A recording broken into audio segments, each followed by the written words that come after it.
Good evening. Truth and Transparency. Tuesday night. What time is it? About 9:30? 9 o'clock? Something like that. Again, welcome.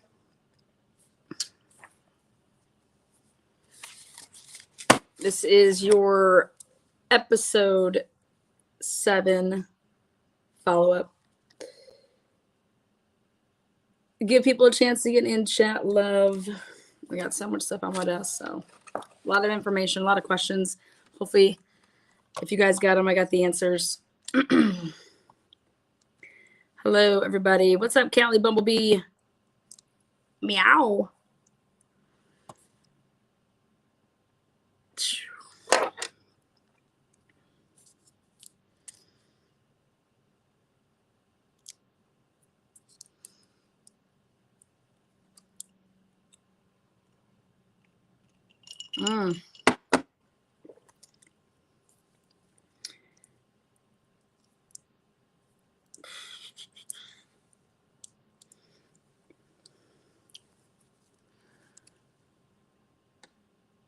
Ms. T, what's up? How are you?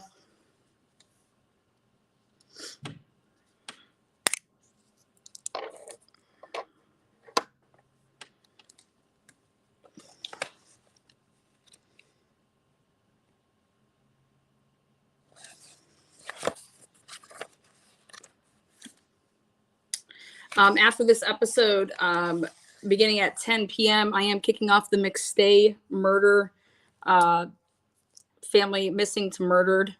That'll be actually right following this at 10 p.m. tonight, Eastern Standard Time. So those of you guys that want to get your true crime fill and fix, I definitely got it for you. How you doing, Mike Droppin'? I got to get my hair dyed again. It's that time. Speaking of which, I probably should call my girl because it's probably going to be getting busy.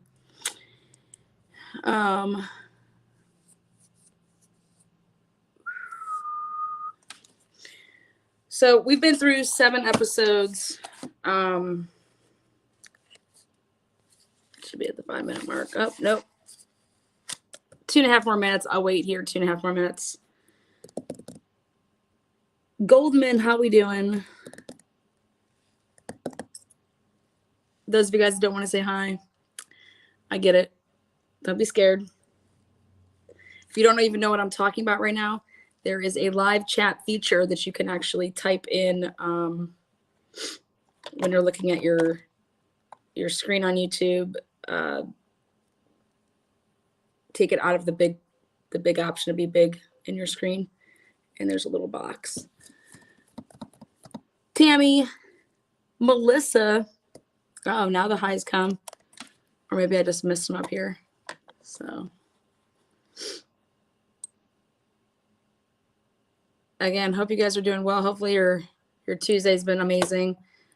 My days have been fabulous so far this week. Hello, Jennifer. So,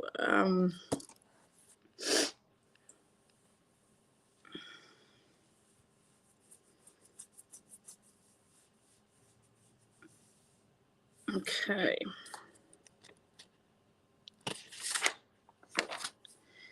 In case you guys are not made aware, but I am going to see Jamie December 6th, Monday, December 6th. So I'll be meeting with him and his attorney, Andrew, at it's SCI Forest in Pennsylvania. It's one of the state facilities. It's where Jamie's at. All right, so you guys have been hopefully following along with the first 7 episodes. And before, I think it's pretty awesome too, Callie, to do.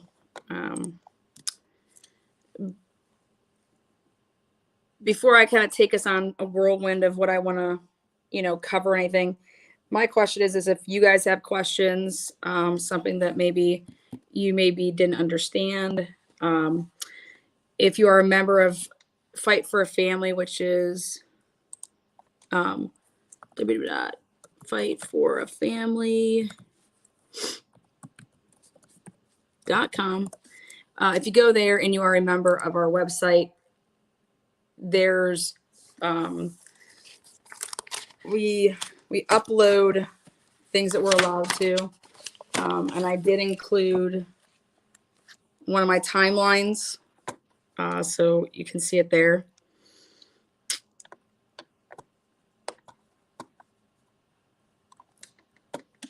So, does Jamie have new lawyers? No, Andrew's been with him since 2018, 17.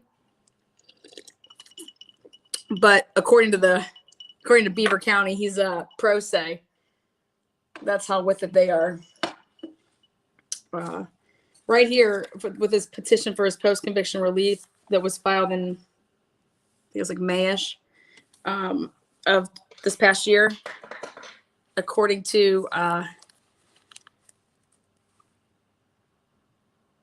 Beaver County, Jamie filed this pro se. Well, no, he definitely has an attorney, and it's the first line, and now comes petitioner Jamie M. Brown by and through his attorney, J. Andrew.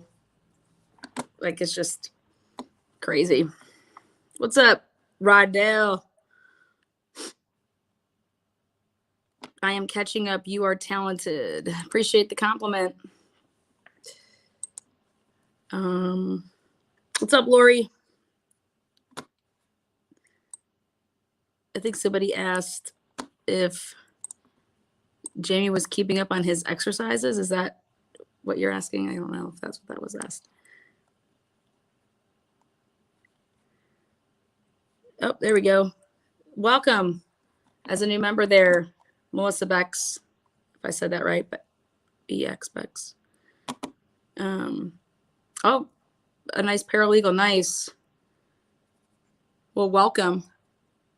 Happy to have you here. And thank you for the membership. Go ahead and make sure you hit the thumbs up, like the quick video. Again, we're just going to be here for about an hour. Oh, good. I'm trying to get names right. I did a whole whiteboard on how to say my name. So, to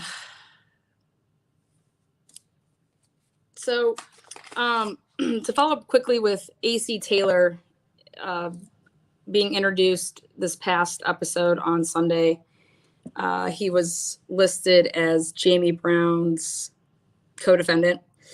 And there's a bunch of discrepancies with even AC Taylor's statements saying that he, drove to meet Jamie Brown in Linn-Mar to buy marijuana.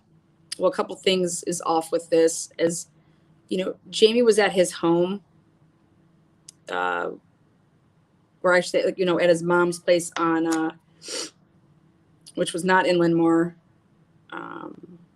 Highland Avenue.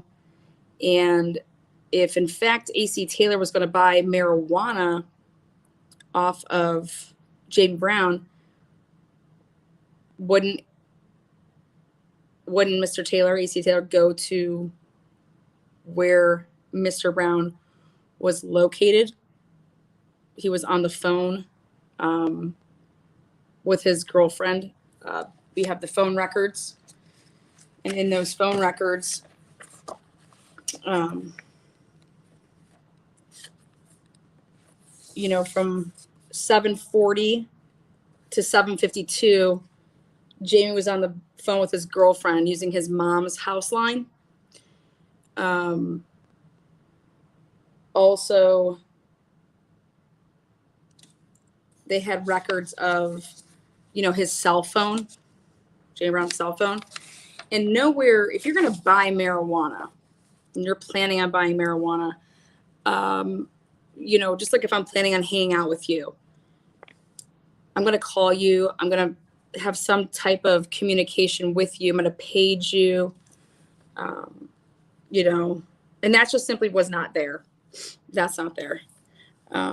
Chris, my alerts are clearly not working. Me too. Me too. So, again, also AC Taylor says that in his statement,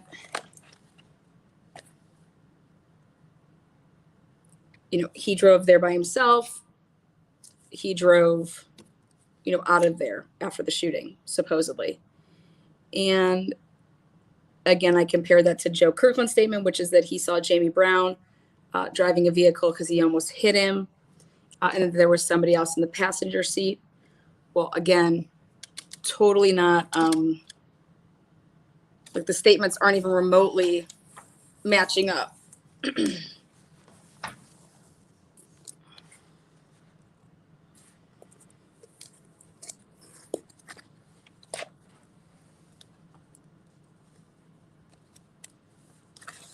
Now,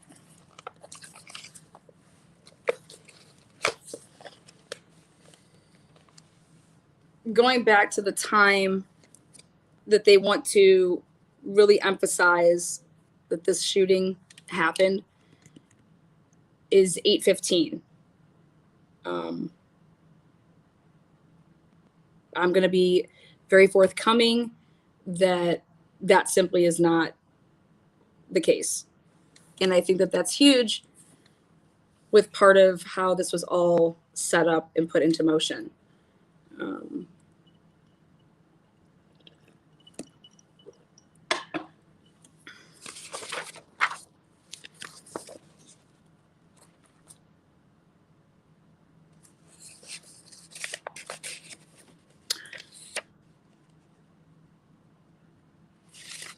Was Jamie talking to his girlfriend on the base phone? Yes. He was on the landline, you mean? Yeah, Jamie Brown was talking to his girlfriend on the landline. So that's putting Jamie Brown at Highland Ave. Like I said, from 7, that phone call started at 7:40 and lasted 11 minutes and 36 seconds. So, for example, the reason that now, the reason they kept pushing for Officer Naim to have been shot at 8:15, in my opinion, has to do with Jamie Brown's phone records, his mom's phone records, as well as his cell phone records. So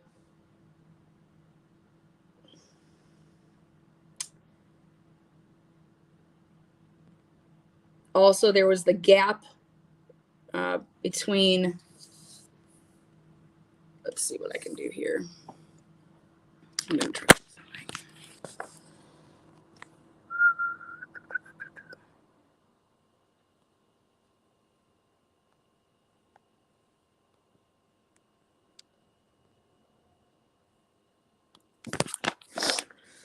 Okay.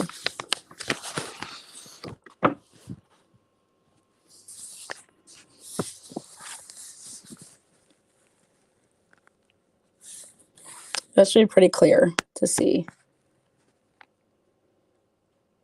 Time. This is the landline. And do you see where it says 1940? That's that phone call there.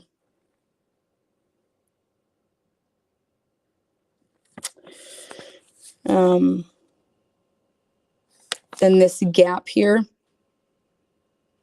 is when he was cleaning his room.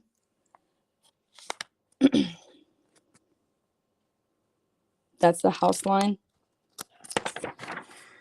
And then here, this is the subpoena of the Nextel phone records of Jamie Brown's cell phone. So there was an incoming call at 7:14, 7:15, and then 8:44 he used it, 8:46. And before ever getting this subpoenaed, is this, I believe this is episode 4 when this is talked about. Before ever getting this subpoena, his account never changed of everything that he did. His family's account of everything that happened, it all is the same. It's never changed. It's always been. He's always said he had nothing to do with the murder. He stated he was on 3rd Avenue between 6 p.m. and 7 p.m. talking to Rob Hines and Tez before leaving Plan 11 with his dad. He stated him and his dad went to his mother's house on Highland Avenue as it got dark to remove boxes of audio equipment and shoes from his room. He had plans on cleaning his dog kennels with his dad. He stated he was waiting on his girlfriend to drop off the car keys to the 1996 Chevy Impala that he had to pick up from Ambridge while he was with his dad, mom, Marlene Walker, and kids. They watched the movie Colors. It matched up with the cable television that night, that was actually on. He said after his girlfriend dropped the keys off, he and his dad then drove to Ambridge to pick up the Impala. So what I did is I compared, everything that he's saying to everything, with the phone records. And, at 7:04, his girlfriend calls the house line at 7:04. It was just a 41-second phone call. And remember what he says is he was at and talking to Rob Hines with his dad up in Plan 11 from 6 to 7. Okay. So she tries to call him at 7:04, 41-second phone call. So is Jamie there? No, he's not here. Then at 7:01 on Melissa's, who is his girlfriend, at 7:01, Melissa calling to find out where Jamie is to drop Impala keys off. And it was to the pager. So at 7:01, she hits his pager up. Then at 7:04, she tries to call the landline because she's trying to get in touch with him.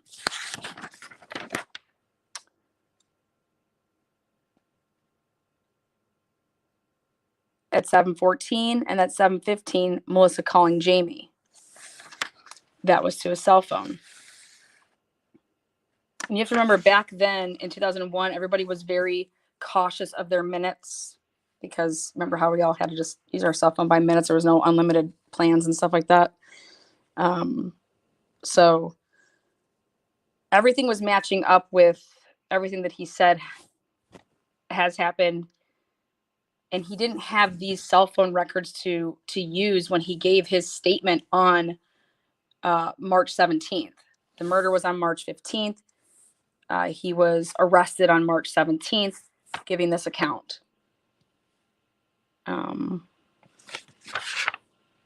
So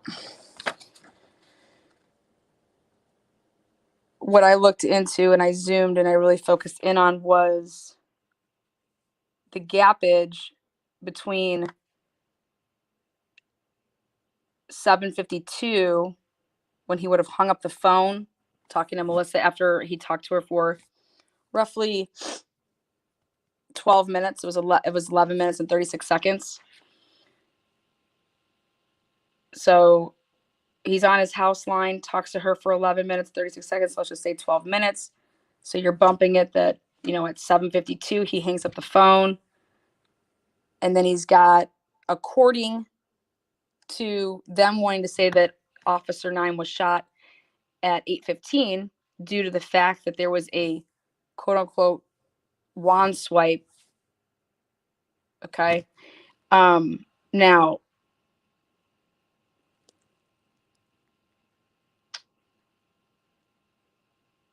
why couldn't they have, I think I brought this question up. I always said that I questioned did Officer Naim really swipe his wand at 8:10 or 8:12? It doesn't line up with anything to do with, which was all the officers saying they responded to quote unquote shots fired in Linmar at the cemetery. And based on the officer reports, they were up there prior to 8 o'clock due to the fact of hearing the gunshots that was reported to Officer Cassidy and Young from a juvenile male. And it was said that Officer Naim supposedly radioed in Officer Cassidy to come talk, wanted to talk to him over the radio, but Officer Cassidy just decided to go to Linmar instead. And upon arrival at Linmar at that time, just a little bit after, he couldn't find him. He says he drove just around, didn't ask anybody for him, but then a juvenile male said that they heard gunshots. And that's when Cassidy used his radio to say reports of shots had fired in the cemetery. Again, prior to 8 o'clock. So why are they saying that Officer Naim was killed at 8:15? Well, I'll tell you why. Because they didn't make mention of anything like this until after seeing what I believe, again, this is what I allege, and it is they then saw the phone records of Jamie Brown, his mom, and saw the gap, the only gap possible. And that would be between 7:52 and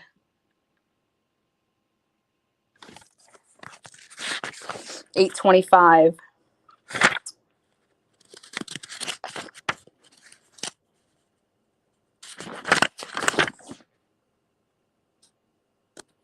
But Jamie Brown is on his cell phone.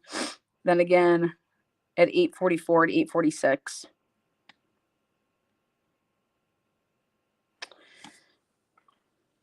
But obviously, his body was already found at 8:15, 8:17, 8:20. So how are they saying that he was shot and killed at 8:15 is just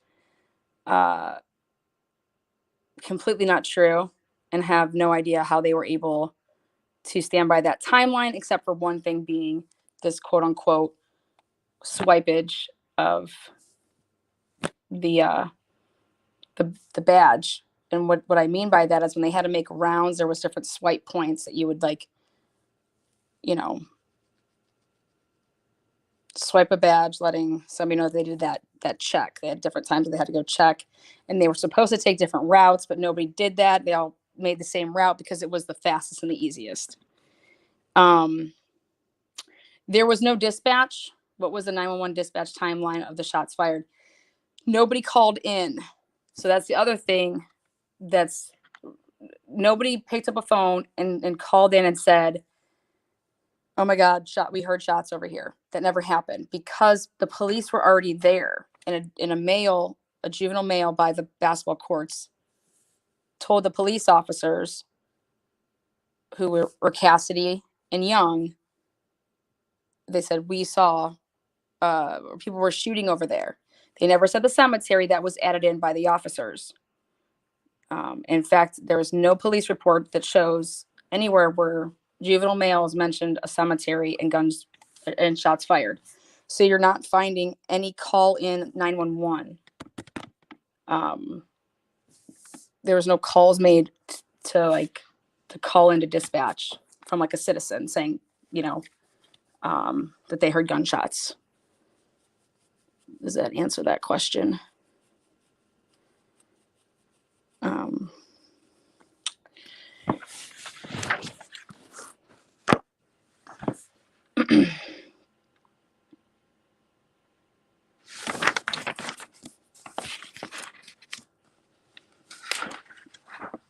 Every single person that was interviewed in terms of Jamie Brown's family By the way, his mom and grandma were arrested for ridiculous drug charges.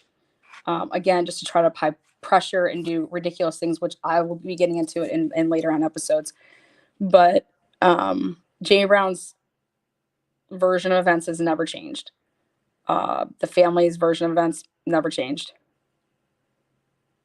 And anybody that he came in contact with that day, in that evening, you know, getting the keys, then going to pick up this rental, those are all things that have been verified.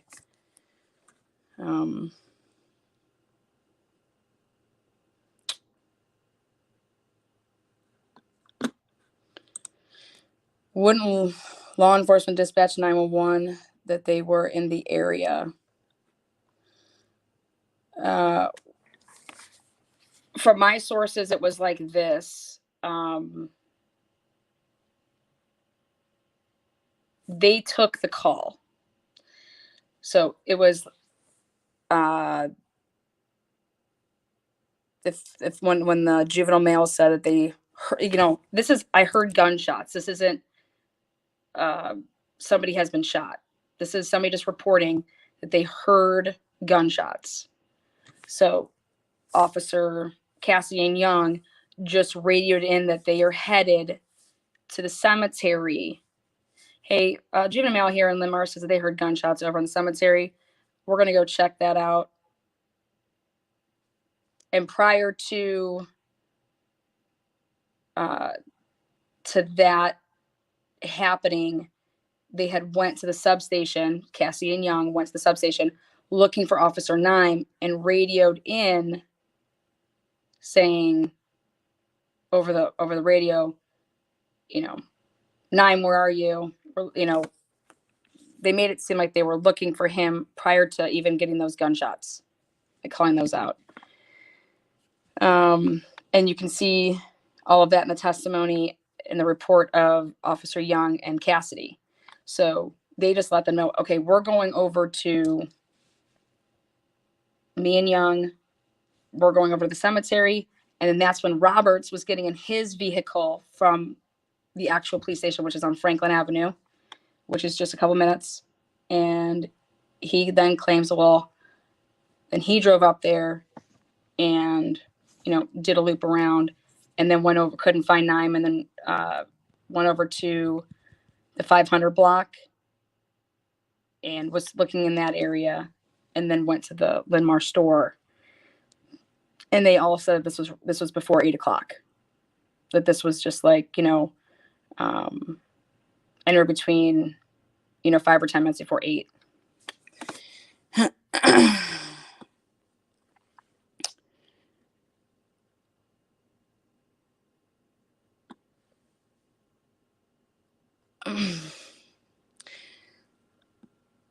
So also, per a couple of my sources, it was very crowded out in Linn-Mar that night.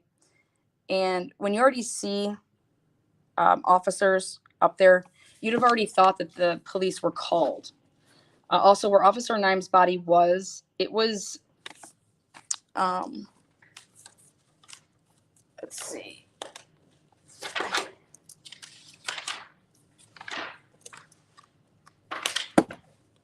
He was actually in the worst place to be, back in the corner over here around a shed. So it wasn't like out in like the openings or any of this part in the middle.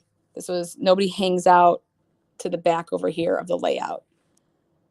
Okay. So, but people were out in the middle section where everybody hangs out by the big tree.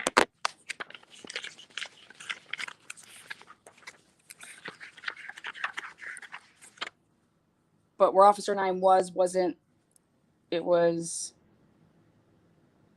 like in a hidden part of Linn-Mar of where these apartments were. So yeah, you think that the cops are up there. Plus, you have to remember that everybody was afraid of the police. They knew that the police were, it was a well-known thing that the police shook down people, meaning they the known drug dealers. They collected envelopes off of them. They were getting paid to, look the other way in a sense. Al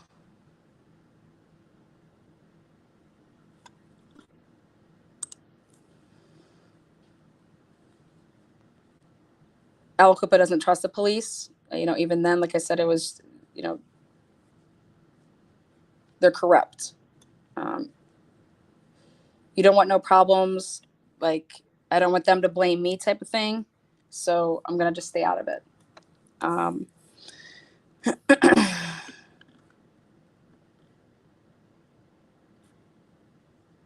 No. So what I believe, no,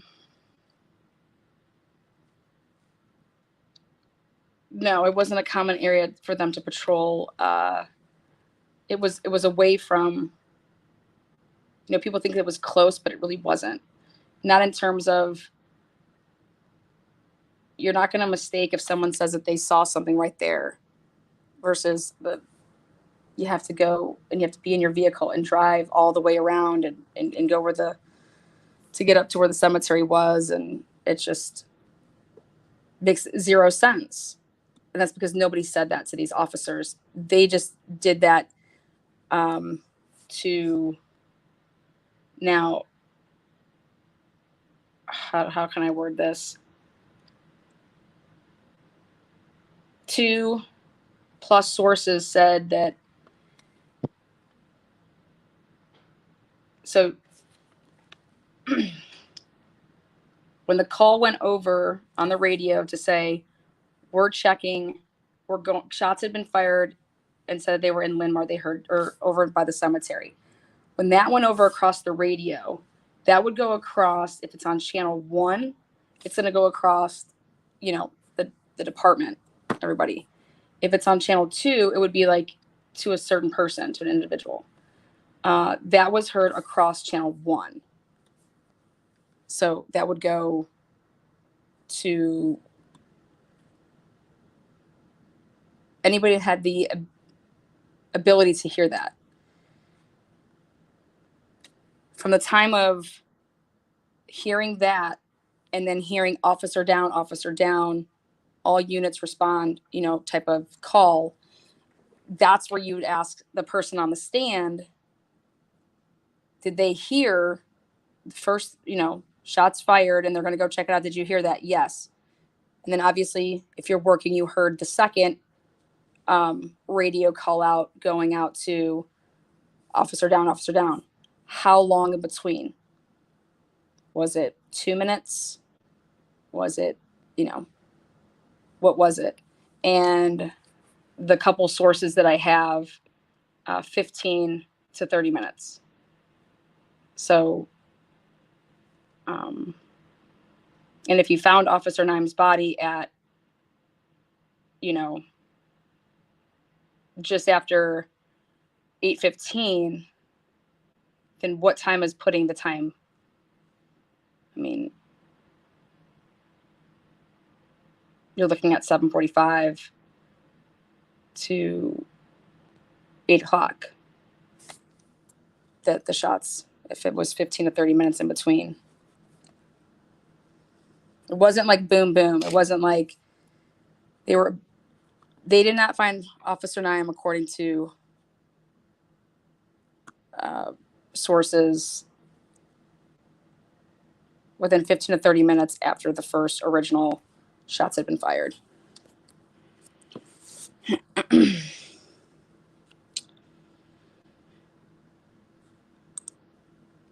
Yes, they have. We're actually working a bunch of things in the works, actually, with a couple different avenues. I'm hopeful to report good things here in the next 4 weeks.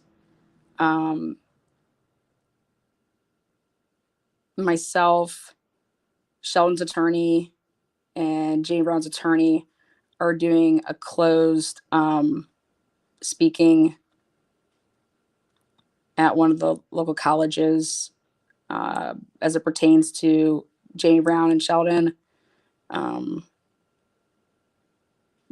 Jamie's ready to go public. He's never spoken to anybody publicly. So we got a lot of things hopefully in the works to basically, this has just been buried and covered in Beaver County. And this needs to go and hit the national attention. So that way Beaver County cannot cover this up and continue to cover it up like they have been for the past 20 years. There was no direct evidence linking Jamie Brown to this homicide of a police officer, as well as there's actually anybody that testified as a eyewitness. They've all recanted and filled out affidavits and said that this didn't happen and that they were coerced into their statements. Thank you, Melissa. Appreciate that.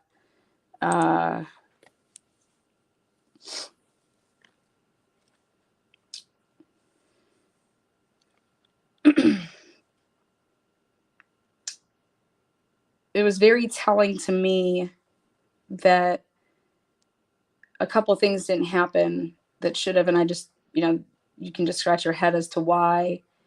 For example, the night of Officer Naim's death, there was multiple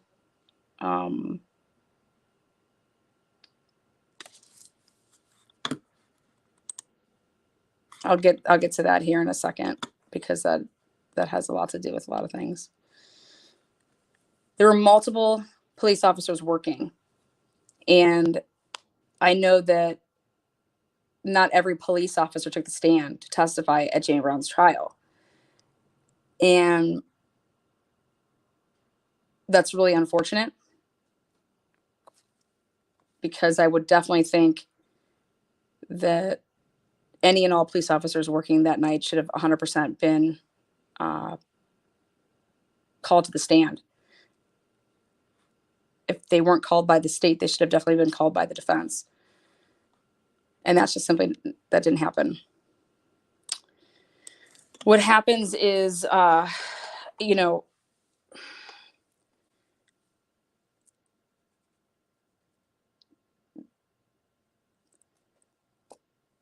you don't have, here, I'll answer that question up there. He has representation. He has representation.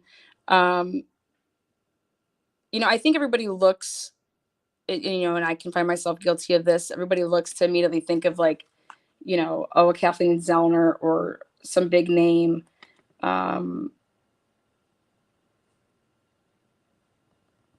This case and a lot of other cases need the media attention, the publicity. And there is actually a lot of, amazing lawyers out there. You have to find the right hungry attorney that knows case law very well, but also has the resources and ability to, PI in a sense a case, because the only way that you're getting back into the courtroom is with new evidence, new testimony, something that wasn't uncovered before, because Jamie Brown doesn't have the, he can't argue ineffective counsel anymore. It's going to be new evidence, which there is, recanting of witnesses that were A.C. Taylor's affidavit in 2016. Darnell Hines, like all the people that testified against him. And I think a couple more things are going to fall into place. The judges of these cases are they're just not even looking at them. They're not even looking at, this ridiculously well-written, and it was in one of my episodes, a petition for post-conviction relief, that was filed. It's just how this does not get back into the courtroom to at least just have a hearing that just tells you everything that you need to know about Beaver. But the reason that they're able to do this is because it needs to get that exposure to be able to put Beaver on blast. This case would bring in and jeopardize a lot of other things that a lot of officers have worked on, not just officers, people that have been promoted and now are higher up on the pole and in different agencies, as well as judges. This case is very dangerous for people to touch because it implicates a lot of things, and a lot of people, in my opinion, would lose their jobs and their legacies.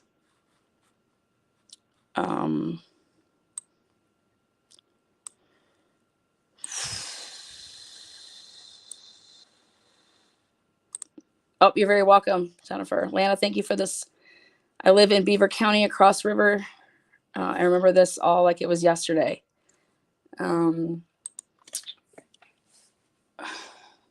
How I even came across this is obviously from the Rachel Del Tondo case. That was my initial go to Aliquippa. Then Sheldon Jeter Jr. was, spawned from looking into the Rachel Del Tondo case, and immediately numerous red flags with Sheldon and his alleged involvement with a gentleman by the name of Tyreek Pugh, who was gunned down and murdered May of 2020 during COVID. Just 2 years, almost to the date of when Rachel Del Tondo was murdered on her parents' driveway on Mother's Day in 2018.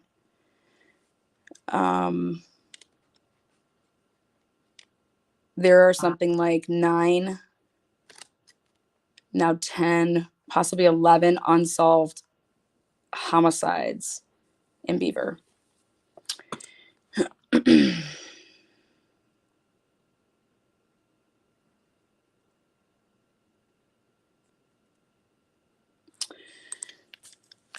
Melissa, thank you.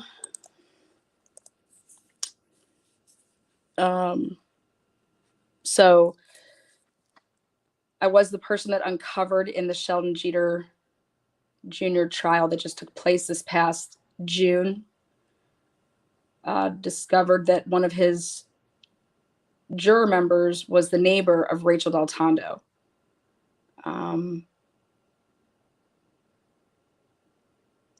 It is now in a direct appeal, and it is, very, explosive. If you ask me, the judge married the juror. This juror, like I said, was the neighbor of Rachel Del Tondo. She was living there when Rachel was murdered. Her husband saw Rachel's body, had PTSD from it. This juror was asked questions that we believe she did not give truthful answers.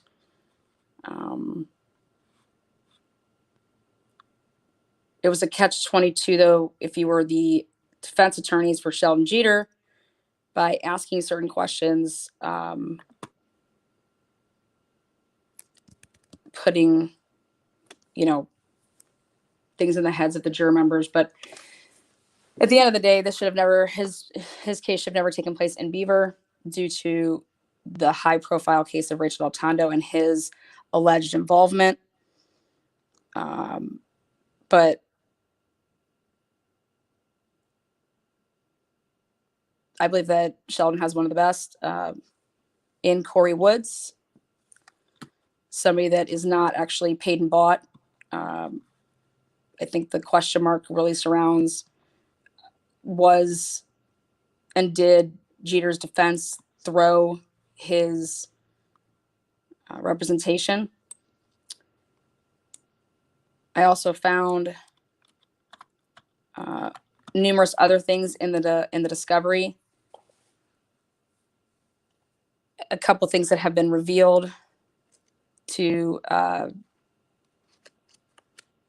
that should have been covered and talked about by his attorneys that were not, and that Jeter's defense team did not call one expert witness, and in fact they only called 2 witnesses to the stand in a first-degree murder trial.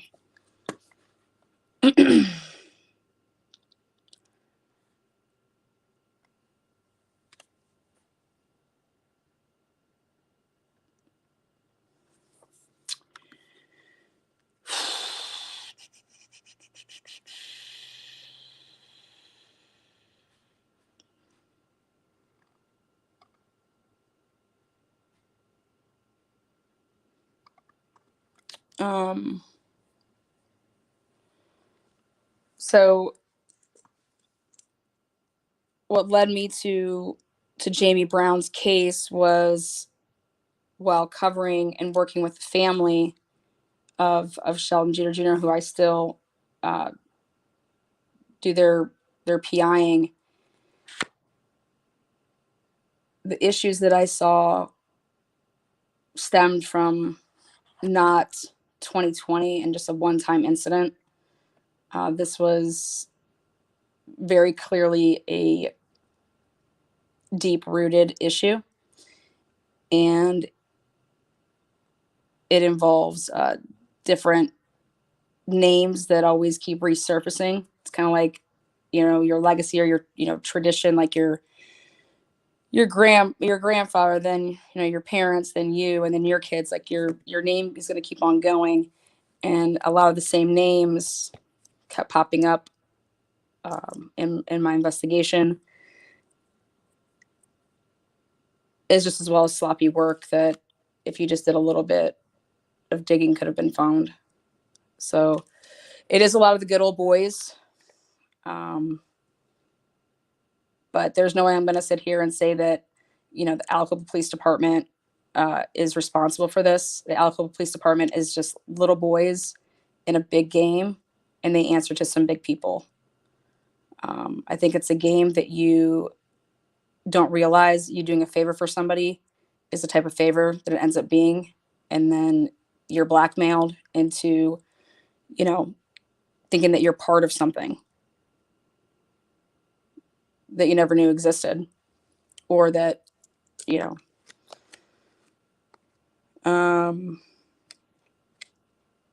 also a lot of people, I think, in Aliquippa and Beaver, they're going to rank what they think is, well, it's not. I mean, we took some drug money from, from some of the drug dealers. Like, that's not a big deal. Okay. You can't pick and choose what's a big deal and what's not when you're a police officer. A lot of racist police officers, law enforcement agents. It's really sad, actually, when the Jamie Brown case, happened. Everybody up in Linmar was being referred to as the N word. It was just, you would think that if one of your own is murdered, you want to get the right person. So the only agenda is follow the evidence, and it's going to lead you to that.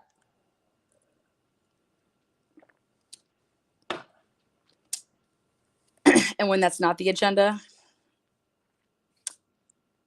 it's very telling what is the agenda and who really is responsible. Because why would you want to blame one drug dealer over the other? Who's gaining? Well, if this drug dealer stays in power, we're taking a shit ton of money still off of them.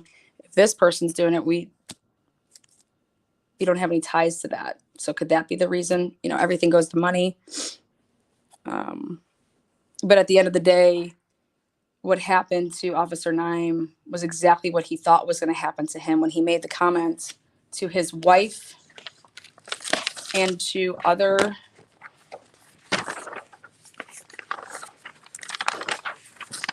Aliquippa police officers, as well as other law enforcement agents,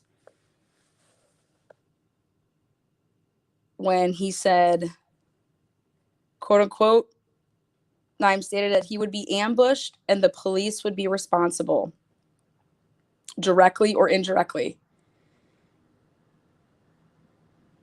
Officer Naim stated that the police, they were working with the drug dealers. Officer Naim spoke that the police having foul play in murders up on Monaca Road.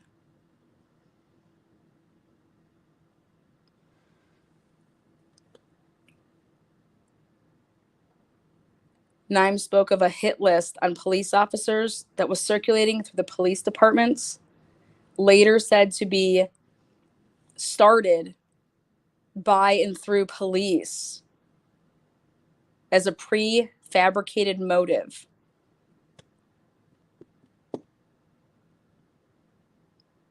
And that was actually given in a written statement by Officer Sonia Carter, which was found in the discovery on page 410. Police Officer Doug Edgel's interview on 319, and Anthony Brown's statement in his affidavit.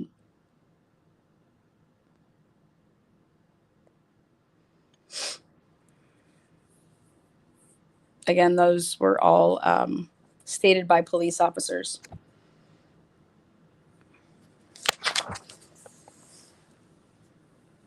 Yes, he was one of the good ones, but ultimately, there is connections that, Officer Naim made to Officer Naim's statements made before his death to his relatives, friends, and others concerning his fear of death, corruption within his police department and Beaver County as a whole, along with foul play and murders and conspiracies with drug dealers. Now, this officer made statements to his brother, Paul, his cousin, and at the time, Sheriff Joseph David, news reporter David Prose, Prose, and friend Turner. But he also mentions others, but those were the highlights. Very interesting to hear that, Officer Naim was the cousin of Sheriff Joseph David. So there is an episode coming up of Joseph David, as well as his brother.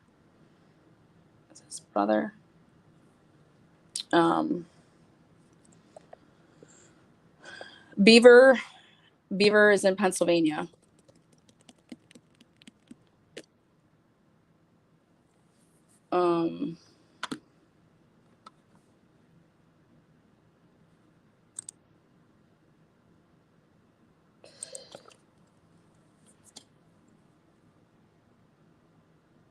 Yep, Officer Naim didn't have any problems with anybody.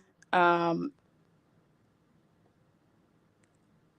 lot of people actually thought that Officer Naim was possibly on the spectrum, like Asperger's. He was very,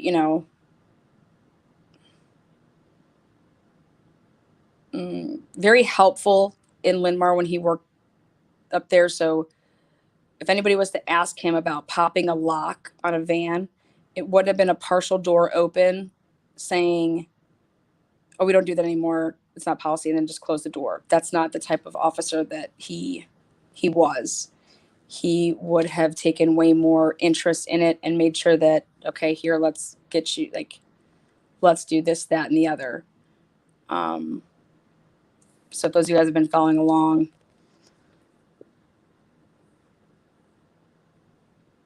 will know what I'm referring to.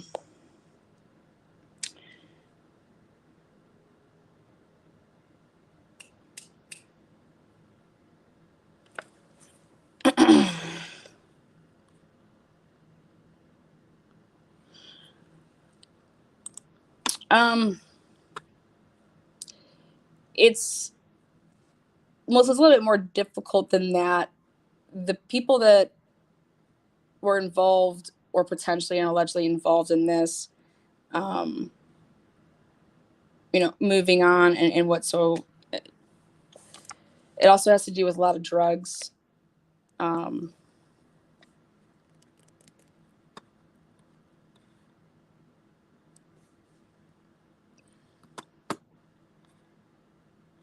And when people were involved and they maybe at one time were, an attorney or a prosecutor, and now they are a judge, you got a lot of people that are friends. You got a lot of people that, like I said, back in the day, doing favors. It's like that thing. If I go down, you go down. So do you want to go to prison the rest of your life? You're going to see here in the upcoming episodes a couple bombshells released. Just the overwhelming evidence of all the stuff that has taken place, and for it to be completely ignored on purpose.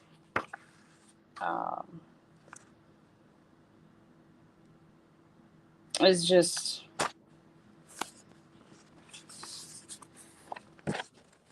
Jamie's story, Jamie's case, Jamie's life. Jamie doesn't claim to be or was a saint, but he's definitely not a killer. And if, selling drugs is one thing, murdering people is a completely different thing. And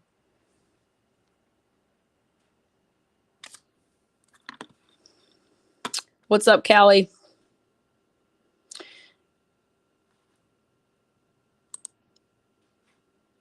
Yeah, there's definitely that. The canine cops in Aliquippa, father son. We'll be getting to that too. Um,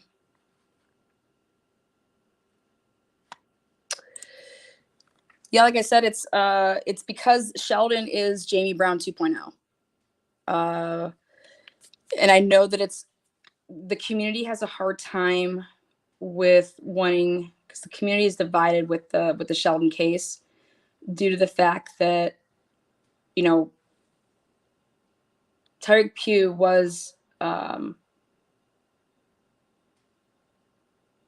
helped Sheldon's grandfather helped raise Tyreek Pugh through the church, and you got a lot of torn people in Aliquippa over the Tyreek Pugh and Sheldon either being guilty or not guilty of that, because people want to see that they got justice for Pugh. But I think, it's so new that they're not seeing the whole picture yet. And also media outlets that have covered that have done a horrible job in terms of the narrative. And all eyes were on Sheldon Jeter Jr. from the murder of Rachel Del Tondo. But the big hangup should be with that is Sheldon was young and is still young, 23.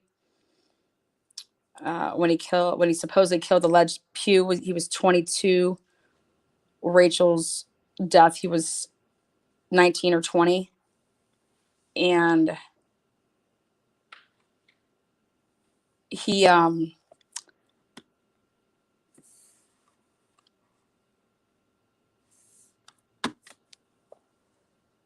after Rachel's death,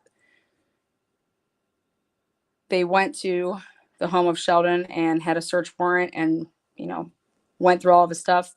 Obviously, nothing came back to the point that they could, arrest Sheldon for, he didn't own a gun. There was no guns, nothing like that. Sheldon has 0 priors. And to think that Sheldon could get away with a murder like that, with the police department and the state police on it, as well as, sheriffs. And it's to then think 2 years later, around the same time, committing a similar type of homicide, multiple bullets being shot at very close range. And then this time Sheldon just decides to come home, be seen on every surveillance camera possible, sleep with the murder weapon. And even if the cops coming to his house to interview him, due to the fact that Pugh's address was on his ID card where Sheldon lived, that's what was the beeline to him immediately, to give the death notice there. And then they interviewed Sheldon. They knew that was Sheldon's house because of the Rachel Del Tondo murder. I mean, it's a very small 9,000 person community. These cops knew whose house that was. After the Rachel Del Tondo murder, his neighbors, who are his family members, his aunt across the street, put a ton of cameras up to be facing on Sheldon's house because of all the stuff that, the police were bothering Sheldon, and harassing, and that they just wanted cameras, So Sheldon knows that there's cameras there, but you're gonna tell me that he wouldn't pitch a gun like he supposedly did the Rachel Altondo murder, but he's gonna come home and sleep with that one. After the cops leave, he still doesn't try to get rid of his gun or the alleged bullets that were in the room.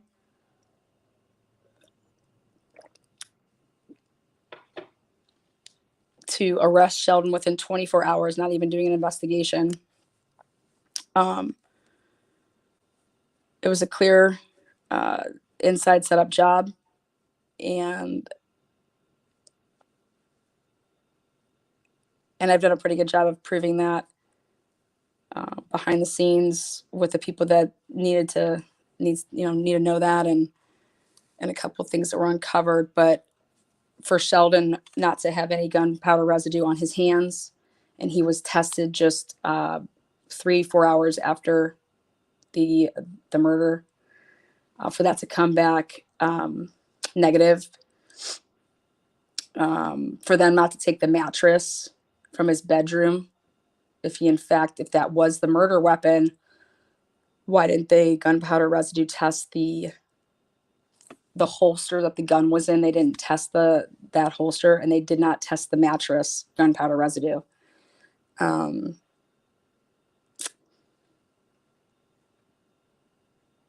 Yet the police officer that moved Sheldon's SUV without a blanket, covering for evidence, at about 4 or 5 a.m. that same night, you tow a vehicle. You don't get into it to drive it to the barracks. This same police officer was the first police officer on scene where Tyreek Pugh's body was. And in his police report,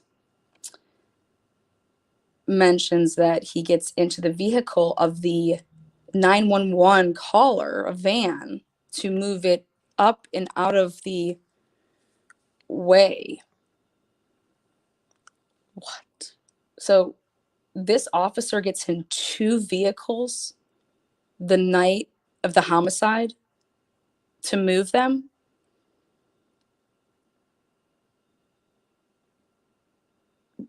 What? How do you miss that as the defense attorney? How the fuck do you miss that? You don't miss it. That's the thing, is you don't miss it.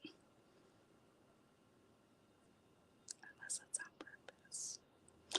on purpose. So, yeah, all of this is connected. And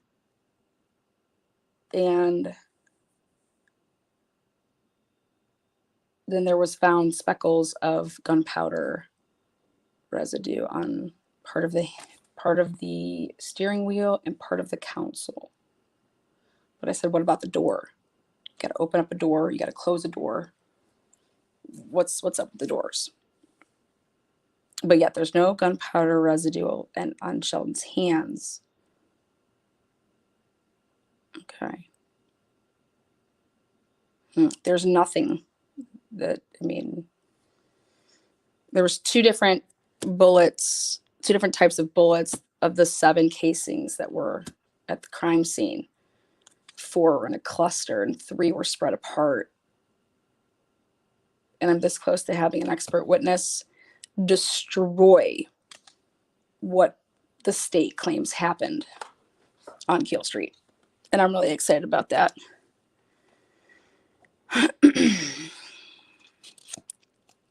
What's up to the moon?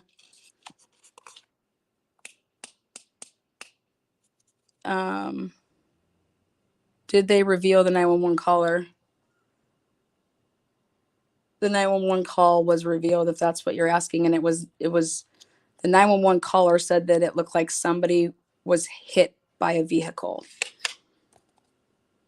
There was no 911 calls came in, gunshots fired or anything like that.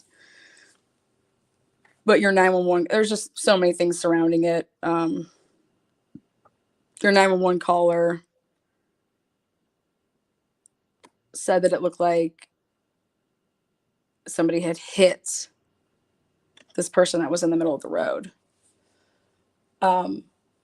What the fuck?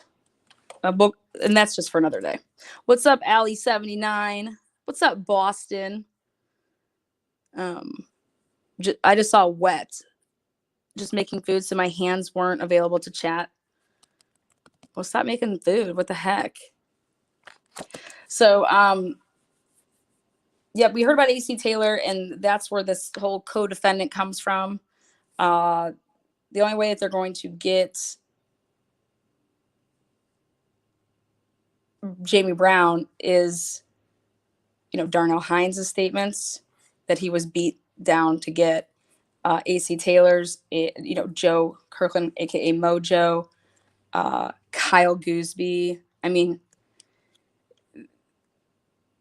the fuckerage surrounding this case, and just I want the outcry. Like, I want to take this to police officers in other areas and say, how do you feel knowing that there's a highly good possibility that police officers killed a police officer? How would you feel about that? If somebody else was set up to take the fall, how would you feel as if you were an officer? And I can tell you, if I was a police officer, I think that would, there's no way that I'm going to cover that up. And then would you want that exposed? And I would hope that, people would want that exposed. I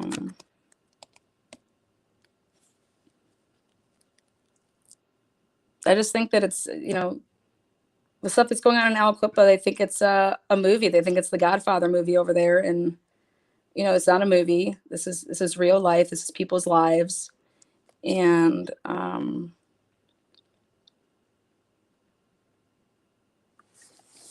I think that it's about time. So, again, Sundays and Tuesdays. So Sundays are the episodes, and then the follow-up on Tuesdays. So this coming Sunday, I will have episode 8 for you. Looking forward to it. And my breaking news is that Jamie Brown's attorney is going to be joining me for a live, for one of the episodes live. And, things that he's allowed to talk about, he'll talk about. We'll take questions from you guys. And I'm really looking forward, to that. And, especially for all of you guys that want to, follow along and, help in any way you can. What was the question? Good question, Chuck. Okay, let's see. Do you have an idea of the police officers that did it? Are they still police officers now? I'm going to choose not to answer that question. So I guess I'm going to plead the fifth on that. But great question. Thank you, Amanda. Good to see you here. Melissa Beck said, can you imagine, seriously, though, being in prison for something you didn't do, especially, murder? And Jamie Brown was convicted of 3rd degree. His co-defendant, AC Taylor, was acquitted.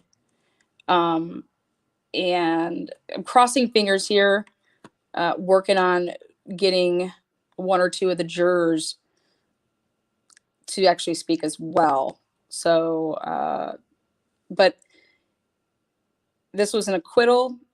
And then instead of giving Jamie Brown 1st degree, they gave him 3rd degree, 20 to 40 years.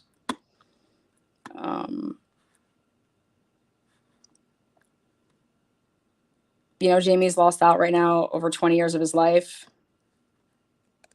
And not only was it something that he didn't do, they proved that he didn't do it. It's just sad. It's just sad. Yeah, and what's remarkable is that Jamie could literally walk out that door today. If he would say that he did it, if he would do that, he would be able to get paroled. And Jamie flat out said, I am not saying that I did something that I didn't do, especially killing a police officer. That's not happening. And I said, okay, well, Jamie, I don't think that's going to have to happen. But like, can you imagine that though? Can you imagine? Just say that you did it and you can leave. Hell no, I'm not fucking saying I did that shit. I didn't do it, you know. But never once has he ever, you know. I get to talk to, like I said, I talked to him through, you know, via phone calls as well as email. Jamie has done so much work for his case. It is unreal. He literally put together so much stuff himself. And that's how you fight. And it's sad that the local and regional media there, they're choosing not to cover this because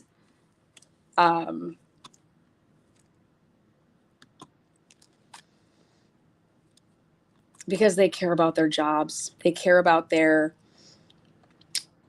crumped up, nice, easygoing job that I'm not going to ruffle any feathers because I don't want to lose my job.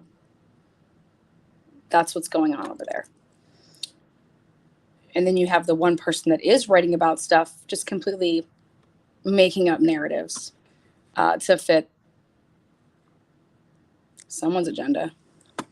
Probably his pockets, you know. I don't think a lot of African Americans are paying $10 a month for the Beaver County Inn.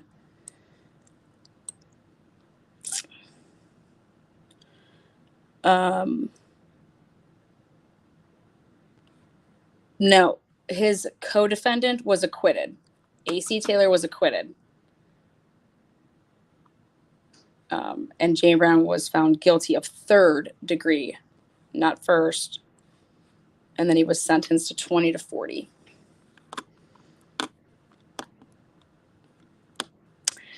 You know, and that's where I think I have a question of, are you a journalist if someone's paying to read your publications,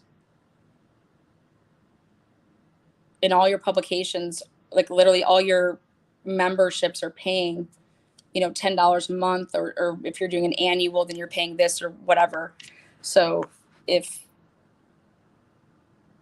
I guess, how is it not right off the rip questioned if there's any biased reporting going on due to the fact of the matter is that you're ultimately making money based off of your members.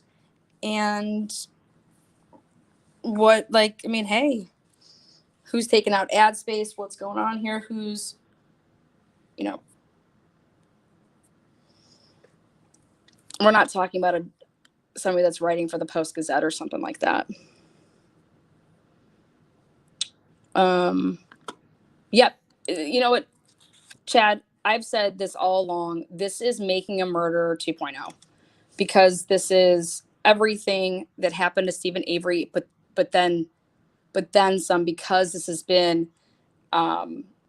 it's not just a one isolated, you know, incident with Jamie Brown. This is Jamie Brown, a couple of people in between. Now you're going to get to, you know, Rachel Del Tondo's murder hasn't been solved, but should it? Yeah. And then now, in order to set up Sheldon Jeter, we have to have another homicide in order to be able to set him up for then the murder of Rachel Del Tondo. Because that was the plan. My sources said that they were planning on arresting Sheldon at sentencing. But I put a nice big, I think, ripping their plans when uncovering the juror and beginning my launch with this with Sunset Secrets back in May, before the trial started, then during the trial, and totally putting on blast and questioning the episode that aired by 48 Hours CBS, because it was only a narrative coming from the Beaver County and John Paul and his sources that were actually on the show. There was not one African American on 48 Hours episode, except for showing over and over Sheldon Jeter's pictures from different times in his life that weren't casting him in the best of light, like the pictures I have.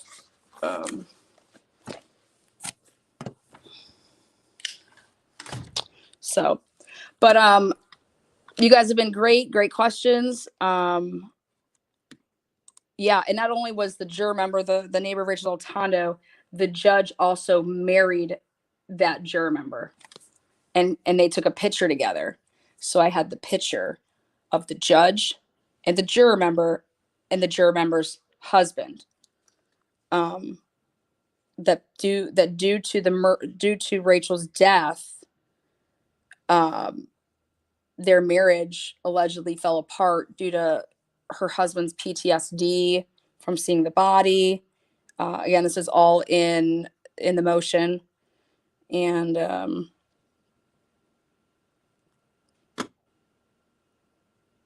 went and took video of the juror member leaving the house during the trial. And then found the picture.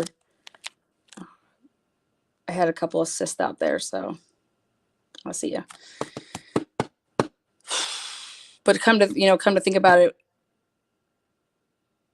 I ask myself every day, if I wasn't in that courtroom throughout his trial, would it ever have come out when it did, in fact, with all like the supporting evidence about it? And the answer is no, not a chance. So, in fact, a couple of the can't remember if it was NBC, CBS, they had wanted to have cameras in my face and ask questions. But I went out the back door. But anything like that, I'll do on my time, not, I'm my terms, and not for an agenda that they're going to push. So,